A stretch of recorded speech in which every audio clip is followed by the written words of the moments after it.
This is lunch!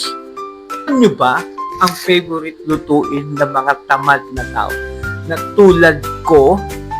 Kaya samahan nyo ako, magluto tayo ng tanghalian ng mga tamad na tao. Kaya let's go! Samahan nyo ako!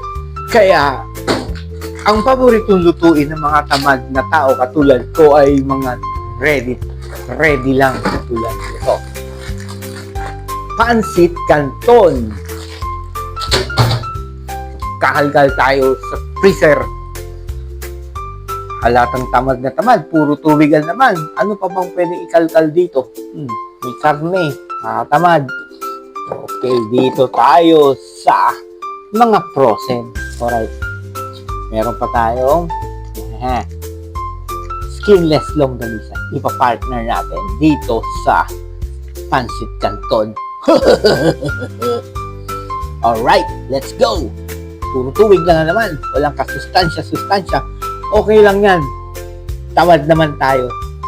Mga malengke. Alright, let's go!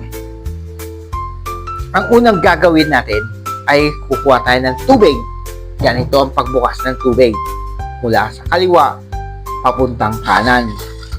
Tapos, magpapakulo tayo sa electric kettle para mas mabilis. Yan, ganito lang yan. Ito ang electric kettle natin, nakatago. Sobrang minamils kasi ang lugar natin. Hello! Hintayin natin kumulo. Pag kumulo yan, diretso natin doon. Habang nagpapakulo tayo ng tubig doon, unti-unti natin tanggalin sa plastic ang skinless longganisa para madali siyang iprito. Diba? Sobrang easy. Hindi ka mapapagod kasi tamad ako. Ayoko mapagod magluto.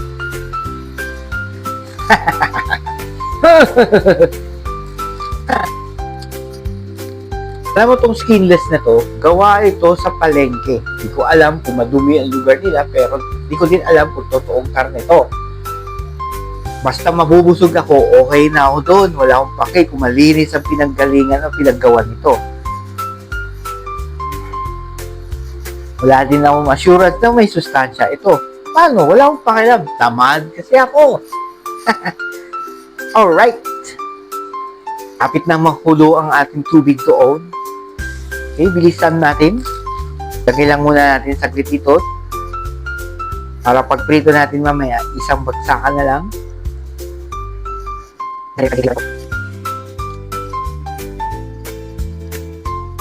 Tapo natin yan dito sa trash bag kasi ayun natin masyadong madumi kasi mahirap maglinis kasi tamad ako. Kaya lahat ng bagay, kung pwede nang itapon agad, itapon nyo na agad para walang kalat. At may mga galit sa akin kung di ako maglinis. Let's go! Makulo na yung tubig. Let's go! Ngayon, pagkatapos natin nagpakulo tayo dun sa electric kettle, tuloy natin ang pagpakulo dito sa tawag ito, kaldero para mas mabilis. Ayan na guys, naluto na rin ang Pansit Canton na may toppings na cheese at longganisang sunog. Gusto ko yung toasted at yung kanin natin. So ano pa inaantay natin? Gutom na tayo mga katamad. Let's go! Dig in! Kain na na! Tapos na yung video natin. Sa sobrang katamaran, di na natin pinulan lahat. Kasi gutom na ako. Kaya eto na yung nagawa ko.